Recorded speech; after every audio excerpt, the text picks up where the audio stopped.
Welcome to Modern Yoga Talks. And my name is Jules. This is Sydney, beautiful Sydney, one of Hi. beautiful yoga practitioners I've met, in this journey of life. And Sid, for those who doesn't know you, and just to kind of get a brief introduction, can you tell us your journey and anything you want to say? Yeah, I'm Sydney. I have been practicing yoga for about a year now. I started with a at-home yoga practice every morning before work and found some classes through Facebook and started going in person and finding a yoga community. And I go almost 7 days a week now, and I couldn't live without it. That's awesome. So where are you based, Sid? I am in St. Louis, Missouri. My husband is going to school here, so we found our way from New England to Missouri. Wow. And when you started yoga, were you already in Missouri or you started way back before you were in St. Louis? I actually didn't start until we were in Missouri. I work in dentistry and I have some back pain, and finding yoga has almost cured my back pain. So it's Wow. a crucial part of my life for me. Nice. Was the back pain the reason you sought out, trying yoga? Yeah, so I was seeing a chiropractic student at Logan, and she introduced me to inner abdominal pressure and learning how to breathe. And I would do exercises with inner abdominal pressure. And then I was like, well, why don't I do this with yoga? And I would do, 20 minutes a day. And I was like, okay, if I can do 20 minutes a day, I can buy myself a yoga mat after 1 month. And I made that in January last year. And that was like, okay, like I bought a mat. I can do this. There you go. When you started yoga, were there any like misconception that, is now clear to you? So like being a new to yoga, you said you started at home, right? So when you started, what were your thoughts about yoga? I didn't think I could go to an in-person setting. I thought it was, I'm a perfectionist and I want things to be perfect. Growing up riding horses and doing horse shows, it was about being perfect. And I held on to this perfectionism so strong. And I thought, I can't balance on one leg. There's no way I can go to an in-person yoga class. I can't touch my toes. There's no way I can go to an in-person yoga class. And then finding that, an in-person yoga class is actually a welcoming group of beautiful individuals and they build you up. And how could I not do that? So what was the your first experience in a yoga studio? Was that like something like opened up like a different world for you? Like, in comparison to like doing it at home and being with other people. Because I know there are a lot of people who are introverted or like really like just like you said, where we have that side of, being a perfectionist and it's like almost you don't want to embarrass yourself, right? Because there's always this human side where we compare ourselves to other people and stuff like that. So what was the difference for you from like the positive and the negative between practicing at home and being in person? I would say I remember my first yoga class very clearly. I remember I was like, holy, I am sweating so bad. Is everyone else sweating? And then I saw that everyone else was sweating. And I was like, okay, well, I guess it's fine that I'm sweating. Um, and then I was like, okay, well, this is really different than my little 20-minute class that I was doing at home. I was like, okay, well, this hour is like a long hour. But, being able to hear everyone breathe around me, I thought was going to bother me. But it was actually comforting to hear other people breathe, to hear somebody else struggle next to me, or to hear somebody have a small win. And just seeing that grow and grow. And then the connections I made with instructors like you, and the friendships that I made, that it was like I organically made friends in a city that I didn't think I belonged in. That's beautiful. And you said you've been practicing for a year now. So can you like take yourself back to when you started just by yourself at home and then where you are now as far as understanding yoga and this practice? Do you feel like it deepened through that year of, doing it consistently? everything deepened. My understanding of my body, the way I move my body, the way I breathe deepened, the way I hold a habit now deepened. It was, one habit has led into multiple habits. And my understanding of who I am as a person has deepened. My understanding of, wow, I can get through hard things. And, when I struggle in a pose where I'm like, I can't do this, I can't do this, I remind myself I am strong and I can do this, and I can do hard things on that mat. I can get through any other hard thing I get through. So is that your way of saying that your experiences on your mat also kind of bleeds through how you view life and challenges Oh, because of 100%. your practice? 100%. And not only my life, I work with sedation a lot, and a lot of patients sometimes wake up and have a panic attack. And because of my understanding of the breath, I can help guide them through that panic attack. I can say, okay, breathe. And I put my hand on their stomach and I say, breathe from here. And we call it the Sydney special now. I come in because I hear someone crying, and I can help That's so guide them beautiful. through this terrifying moment where they don't know what's going on. And it's a gift to give that to other people. That is so beautiful. I love hearing that. That is just awesome. And you said that you have this perfectionism in you, and you mentioned that you were riding horses, and well, we know each other for the people who doesn't know this, right? So Sydney and I met in St. Louis when I was there for a little bit, and we connected, and I've watched her grow, and not just from the classes, but as a human being, it's something beautiful to witness when yoga is actually working, not just for yourself, but the people around you. And to me, that is a gift. So you said something about perfectionism. Can you like give me a little bit of insight how you were able to process letting go of that and then finally making the decision like, okay, I'm gonna try this in-person thing. Let's see how this works. You know what I mean? And how did you manage your expectations and kind of walk us through that experience? I used to get really mad, stepping back into Warrior One. And if I fell over, I would be like, and, understanding that that's okay, that I can fall over. It's a lesson. And not only was it a lesson in a yoga class, it was a lesson in life that, I can fall over, but I can get back up. I've taken that expectation and I'm trying to do harder things now. I'm trying to get my crow pose down, and I keep falling on my face, and every single time I fall on my face. But it's okay if I fall on my face because, it's a metaphor for life. I'm going to fall on my face. But if I can get back up and I can keep trying, it's it's okay. And it was hard for me to not be the best person in the room because I love to be the best at everything. And you might know it's a competition, but it's a competition for me. And going into a yoga class and checking my ego at the door and learning about my ego is life changing because it's not about your ego. I think it's a very basic human nature to have that competitive side. I don't think there's anything wrong with that. It's just part of us, right? To a certain degree, right? But now, do you see it as more like a healthy competition with yourself or the older version of yourself or where you were? How do you see that now as just with you, as your experience and removing the external, competition that you used to have? I find like, there's times where I'm like, oh my gosh, that pose was so hard last week. Like now I feel like this pose is like I could do this all day.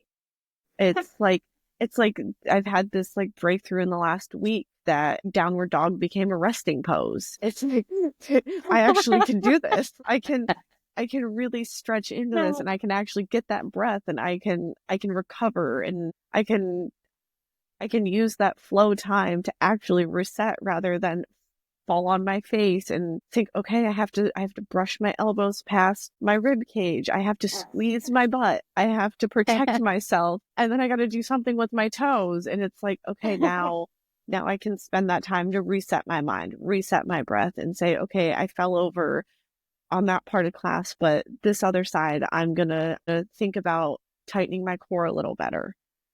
And I'm finding that I'm not fighting with myself, but I'm working with myself. That's beautiful. I like that. I like that a lot. And this is just a question that just, for me, but I'm sharing with everybody. Like, so a yoga teacher that is the friend of mine, we've always like had this conversation about awareness. And I remember we were laying at the beach, and then we're talking about something about yoga. And then she said, um, can you even imagine how many people aren't aware of their feet and their toes? That's like 99% of the world, bro. So Yeah. that's how hard the job is. So that's what their conversation. So my question to you is like, what if there is anything, what parts of your body that you used to not pay attention or like zero awareness, or maybe there was, but like kind of little bit, but now you're like full awareness of it. Like, why do you do that? You know what I mean? Like Yeah. you're now understanding it. What parts of your body are So are you those? saying like on the mat, off the mat, both? All of it. Like, Okay. you know what I mean? Yes. I know what you're saying. A lot of my core, I've never thought of my core in my life. I mean, I did when I was riding a horse, but I mean, I'm taking an x-ray at work and I'm like, oh, I'm splaying my stomach out. I'm not holding myself strong. I love to spread my toes in my shoes. That's like a new thing for me. I'm like, can I spread my toes in these shoes? This feels great. And it's like those things do come over into the mat. Like we do a chair pose. I'm like, I gotta lift my toes. Like I need to make sure I'm doing this correctly. I've never thought about my toes so much. I'm someone who worries what other people think almost, and I make sure I wash my feet before every class. And I I take that time and We I give appreciate myself. it.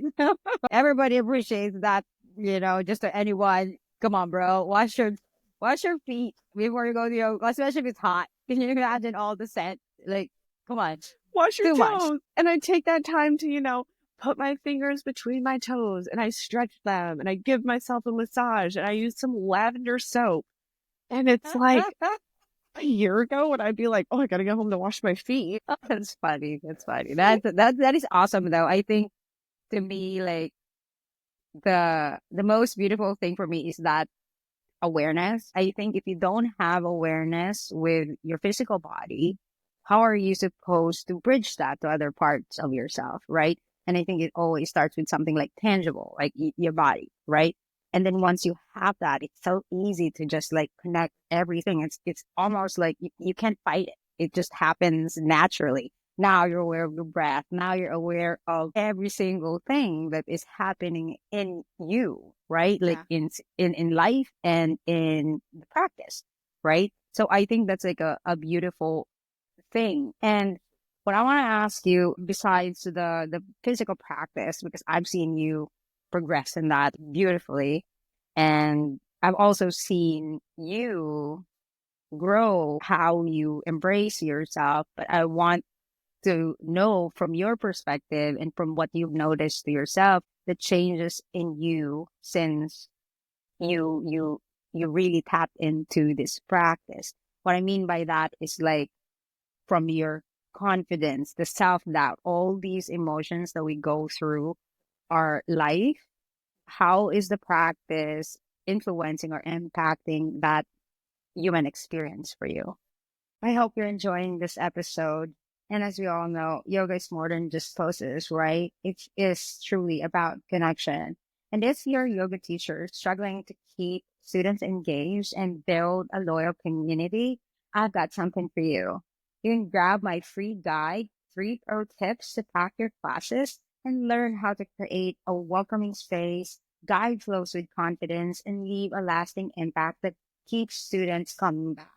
You can get it now at 3stepyoga.julessedulo.com and start teaching with more connection and ease. Now back to the episode.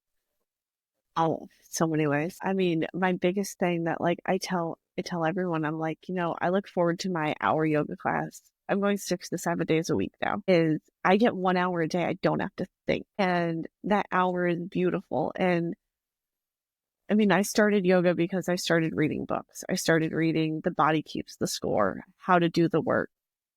There's a book by Eckhart Tolle about your ego. And what these books taught me was, body keeps the score. As you hold these pose, you can get through hard things. How to do the work taught me was, you build habits and these habits help you get through life. And by building my yoga habit, I have added on a meditation. I've added on journaling and just all of these tiny little things, drinking water, telling myself I love myself, telling myself to have ease in life. And, I don't know if I could have done this without having this time to break things down. And it's not thinking when I'm doing yoga, it's just breathing and being in my body, which I don't think I have been in for the last 5 years at a minimum. And it's a beautiful gift to feel myself again and be on this journey of discovering who I am. And I've needed that. That's And beautiful. And for being in person now, I'm guessing you're more in person practice now than being on. Do you still do like online practice? I don't do online practice anymore. I sometimes will. If I don't do as much at home as I used to between work and my schedule, I have not had the time to. If I know I'm traveling, I make sure to do a light practice before I leave. I'll do kind of a yin, but it's all mostly in person. Since you mentioned that, I want to talk about how do you balance it in your daily life? You the practice and your daily responsibility. You work, and then you find time to go to your yoga class. And if there are anything that is different from like a day to day basis or routine that you have, and you still find time to practice, how do you find balance in all that, integrating that to your life? I wake up early every day. I wake up really early, and I have found that I can't take care of others until I take care of myself. So that's why my day starts with meditating, journaling, having my cup of tea, and washing my face. I mean, that's one other habit I got from yoga was actually washing my face twice a day, which is crazy. It turns out you need to wash your face. It's so interesting, like how if you think about it from like for people that hear us say things like that, it sounds so silly. But to be honest, I am with you there. Like just like just with the drinking water or washing the face, like or like, thinking about your feet, your things like this. It sounds so silly from a non-yoga practitioner. But for us, it's like these are like very regular things, but you don't really realize it until So you're you doing find that it. awareness. So, yeah, I'm But glad that so you find. Go ahead. so I find that, I have to take care of myself, and then I go work my job. And my job is very physical. There's some days that I get home and I just want to plop on the couch. And I find myself, I come home, I walk my dogs. I have 2 dogs, and they are the most lovely little creatures in the world. And they get on their walk, and I have a couple hours before I go to yoga, and usually clean up around the house, read a little, head to yoga, get some laundry done because there's always laundry now. And then, I go to yoga, I come home, my husband and I eat. We maybe have time to watch a TV show together and chat about our day. And then we go to bed and I read. And it's a really busy, and I'm trying to find the balance, but I have to go to bed by 10 o'clock at the latest or I can't function. So I can't be a night owl. Yeah, yeah, yeah. I can't. I'm like, well, too old. So now that you're mainly in-person practitioner, having a very supportive community, do you think that's like really gives you this positive drive to keep your practice as consistent as it is now? What is the role of the community for you? Can you tell us the story Yeah. or your experience in that? So the community for me is like just as good as the practicing. I love these women that I spend all this time with. I go to Warrior One in Valley Park.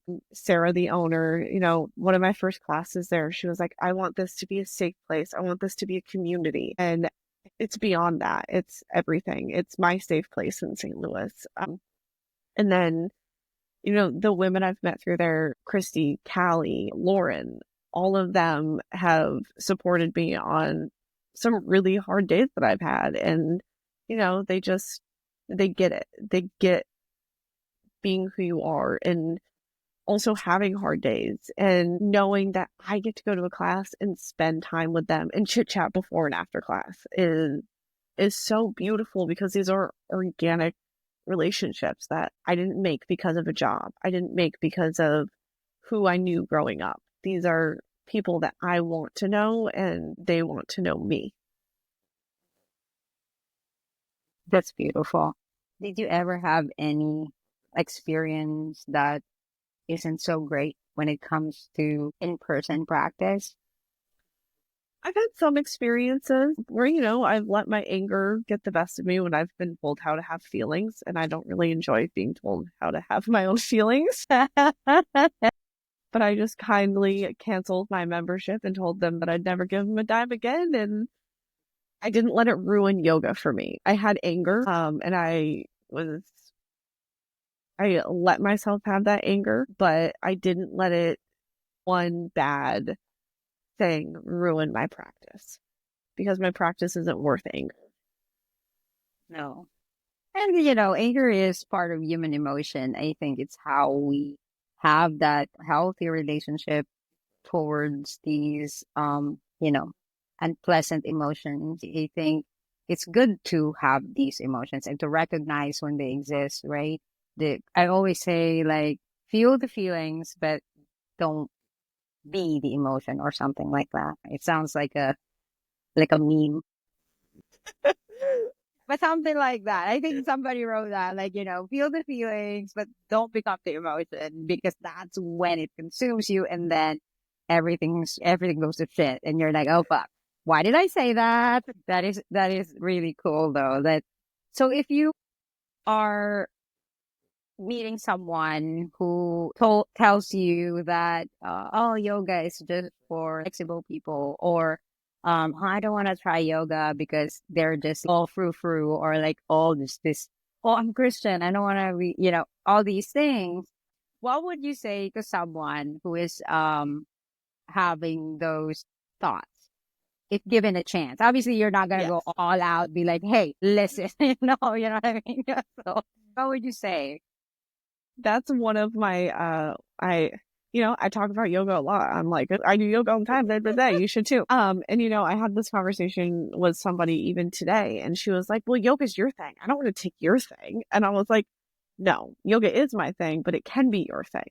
And she's like, well, I'm too fluffy. I can't touch my toes. And I was like, well, I couldn't touch my toes either. So that's not a fair argument. And I combat that argument again with it's my 1 hour day. I don't have to think. It's, every class is started with nobody needs anything from you for this hour. And just because you're not flexible or because you don't think you can do it, it's not you can't do it. You don't think you can do it.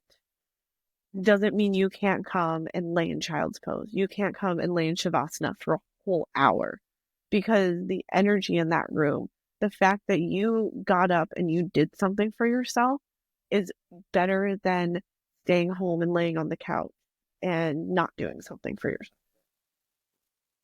Yeah, I can't say anything better than that, actually.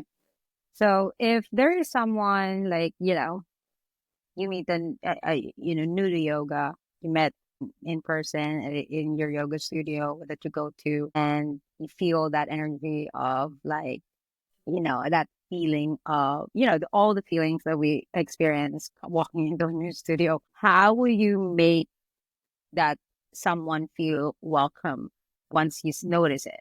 How would you approach that? I always notice the new people because I am the person who walks into a room and I'm like, oh, they're looking at me. Is there a dog I can pet? Because I don't want to talk to people. And when there's new people at the studio now, I turn around from my little spot and I introduce myself and I chit chat with them and I try to make them feel welcome because I know how hard it is to come to a new space.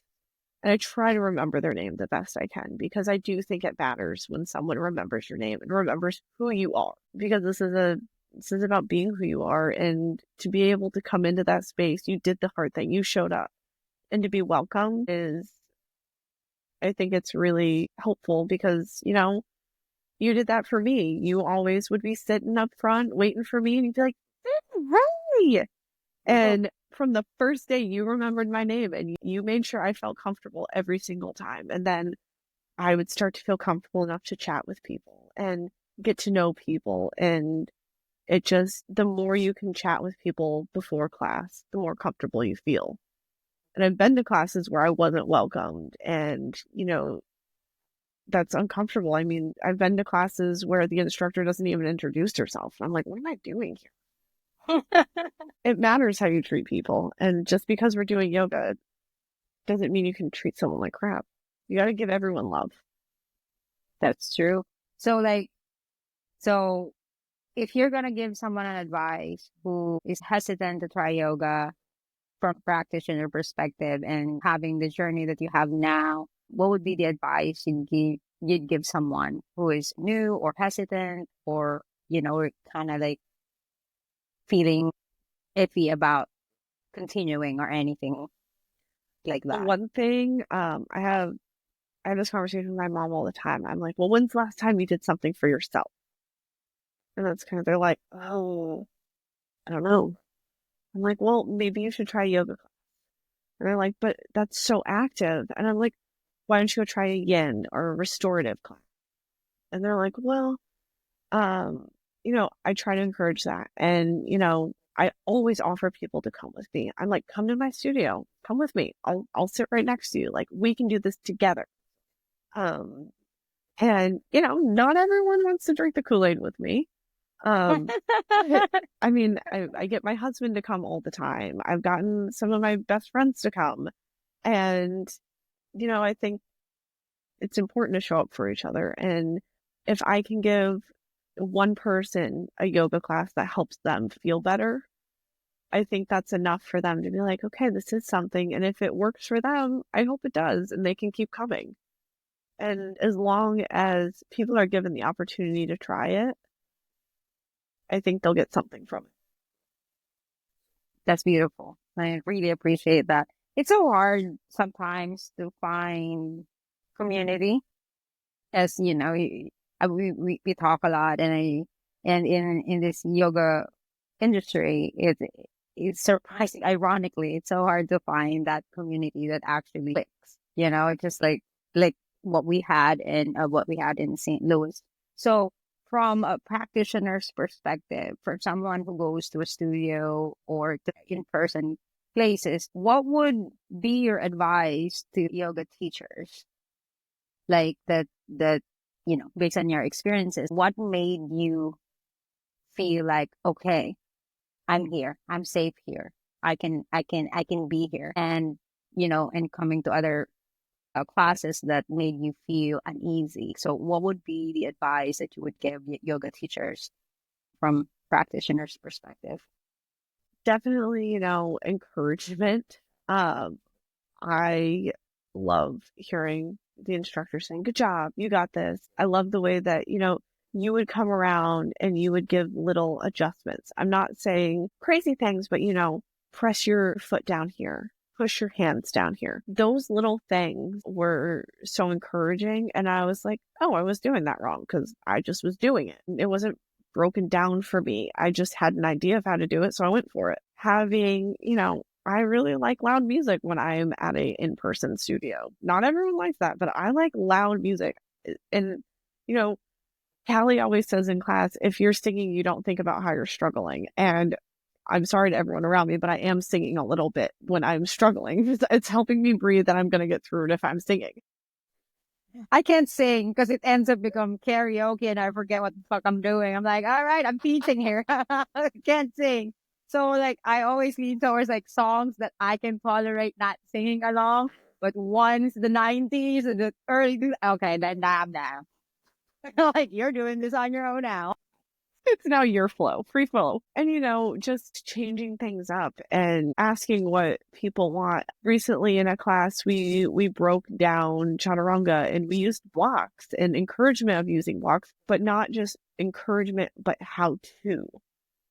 Just really breaking things down slowly because, you know, we think we know how to do something until we actually feel how to correctly do it. And then we're like, oh, I've been doing that wrong. And that's a lot easier than the struggling. Just those little things. And then, I love guided shavasana. I love just those little things and just little personal touches that make the classes special and not cookie cutter.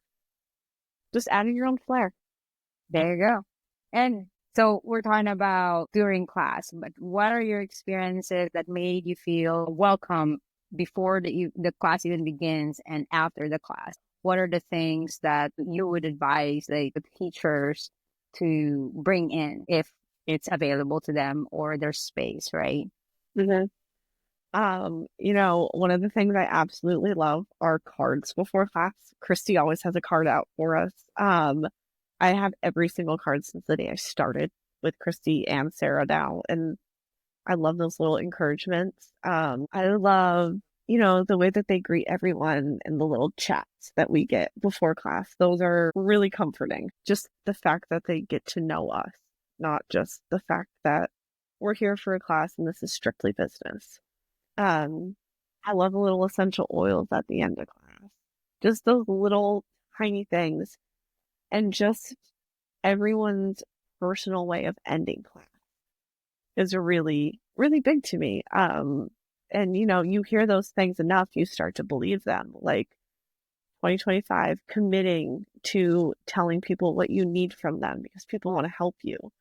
I've heard that a lot this year in class, and I'm learning to do it. And it's There not you go. easy, but if the people you're asking for help are bothered by you, they're not your people. And learning that and accepting that, I'm just getting life lessons every single class. That's beautiful. That's beautiful. So, is there anything that you want to extend, like the ultimate takeaway that you want to pass on to someone who's watching or listening to this podcast, or wisdom, or whatever that you feel like should hear, or someone could benefit from this as a yoga person and just a human being, and how it's affecting your life, the impact in you, and what you can share from your own personal experience.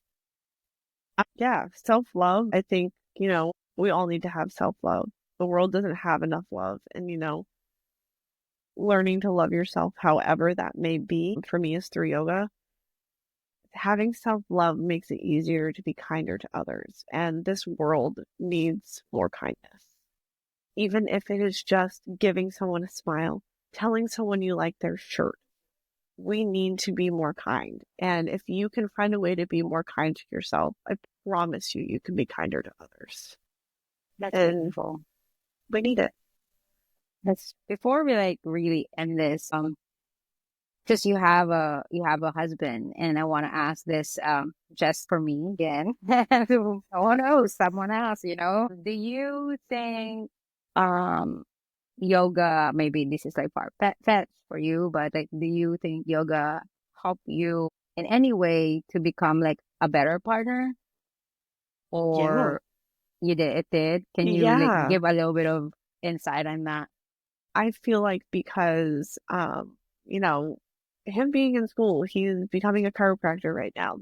This has been a hard thing for us to do. We moved from our family. We are each other's support system. He has been working so hard through school, and I took the first year and a half of schooling, almost 2 years, and I just was like, well, I work really hard and I come home and I lay on the couch. I work hard, I come home, I lay on the couch. My life is a fishbowl. And I was pretty miserable. I'm not gonna lie about that. I would say I was probably depressed. Um, and taking this time to actually do something for myself after working all day, taking care of people, I feel like him and I are able to openly talk better.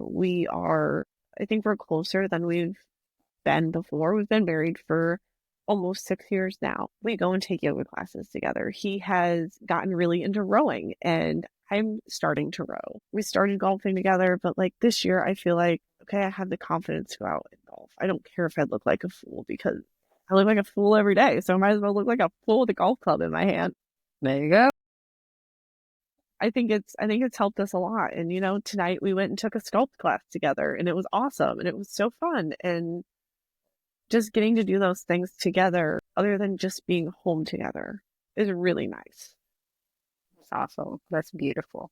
Is there anything that you want to share before we completely end this episode? Anything happening in Missouri? Anything you want to share to whoever listening in Missouri? If you're in Missouri, you need to come to Warrior One, hang out with me. I'll be there every single evening and all weekend, all weekend. And when Tyler is a graduated chiropractor, I would appreciate if everyone came and saw him. Um, and I don't know what else. Yeah, that's it. That's it. That's it. Well, thank you so much for doing this with me. And I know it's late. I appreciate you so much. Thank you for sharing your experiences and for doing this with me and your insight. You're a beautiful human being. Thank you, Sydney. And say Thank you for hi to having me, Tyler. Jules. Thank you. Bye. Bye. That's a wrap for this episode. And thanks again for tuning in. And if you enjoy the conversation, make sure you show your appreciation. Follow us here, rate us, leave a review. It really helps the show grow. And if you want to keep the conversation going, you can connect with Modern Yoga Talks on Instagram. And again, big thanks to our wonderful guest for being on the show. Check the description for offerings and ways to connect with our beautiful guests. Thanks again.